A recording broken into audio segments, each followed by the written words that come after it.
Hello bookworms and welcome back to another Spooktube video. In case you missed it, in October I'm uploading once a week and I am talking about my favorite horror novels. Now, some of you might be thinking, really? Agatha Christie? Didn't she only write detective books? Well, technically, yes, she did. But I've said before that in my opinion, And Then There Were None is actually a horror novel. And Then There Were None was written in 1939, and as far as I know, it's the only Agatha Christie novel without a detective character.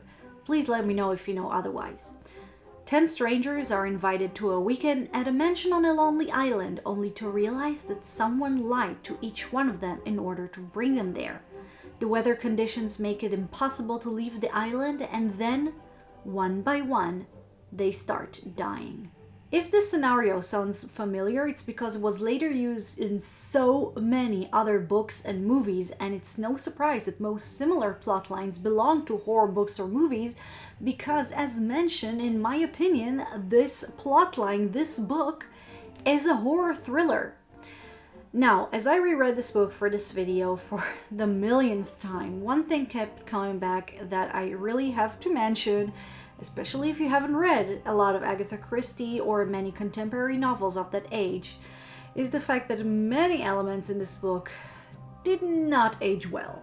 I'm definitely not bothered by this because I know for a fact that these sort of mindsets were considered normal and even scientifically proven, and therefore will be featured in a novel that was written at those times, and today we know better. But I still thought to mention it here. Now, I'm mostly referring to women and men's treatment of women. We have here, for example, a doctor character who talks about women and their nerves. Women are portrayed as fragile, often stupid individual, and it's up to the manly men to take care of things. One of the female characters here is described as a calm, strong woman who doesn't panic quickly, but she loses it when things become too much, and there's even a moment that a doctor slaps her to calm her down. By the way, Agatha Christie did have some great female characters in later books, just saying. But I find myself half laughing and half getting angry at some of that awful old-fashioned way of thinking. But with that out of the way, let's talk about this amazing blueprint of paranoid horror. You're stuck on an island with a bunch of normal-looking people. Is one of them a psychotic murderer?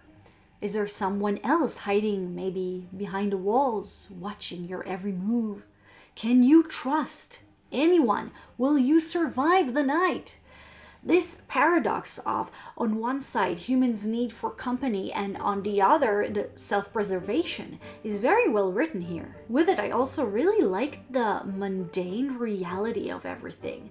This isn't an action movie, okay? We have people in a mansion, on an island. They try to stay alive, but they need to eat, to pass the time.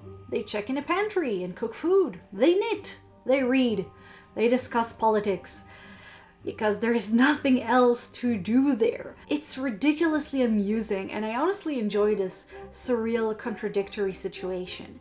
But don't let this fool you to think that this book is boring. It's not.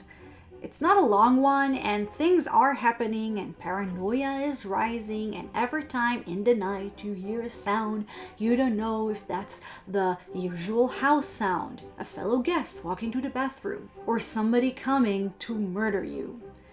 Now, I read this book for the first time when I was around 14 years old, and I remember always gravitating toward mysteries and detective books, and my mother actually suggested reading this author called Agatha Christie. So I went to the local library and searched for Agatha Christie, and her first book that I read was And Then There Were None. So I have a special connection with this book. Not only I absolutely loved it, it kept me up at night, I couldn't put it down, but it was the first of many books by her that I read. If you've seen my previous videos, I often talk about my great love for Agatha Christie's books. I even collect them, focusing on my favorite detective character of hers, Hercule Poirot.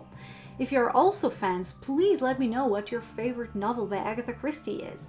But going back to And Then There Were None, I mentioned before that some of it aged badly. However, the reason this book can be so well adapted to modern times and still be read today is the fact that in its core, its main idea is timeless. The main idea of the book and what makes it so suspenseful is fear of death, an issue that's timeless. The paranoia that comes from knowing that one of these nice people around you can kill you. I think that books that are truly classics and can be read decades and even centuries after they were written are the ones that in their core talk about things that don't go old with time. Basic concepts like life, love, jealousy, death, family. The details of each one of them change throughout time and culture, but the basic concept remains, which is another reason why, for example, we can still read Shakespeare today and kind of get what he was talking about. But I digress. What made it so good? It's the horror thriller aspect, mostly. The characters are okay, but they did feel a little stereotypical. The point here is not the interesting 3D characters, but the mystery, the question of who brought them there. Is the killer one of them? Who will be next to die? And how? So, considering this is a thriller with a twist ending, I think I won't say anything more about this book. I'll just recommend you to read it. As with many other Agatha Christie books, this one also got many adaptations. I heard the one from the 40s with the same name was pretty good, but I haven't seen it. There was also a BBC version from 2015, but I have to say I wasn't really impressed by it.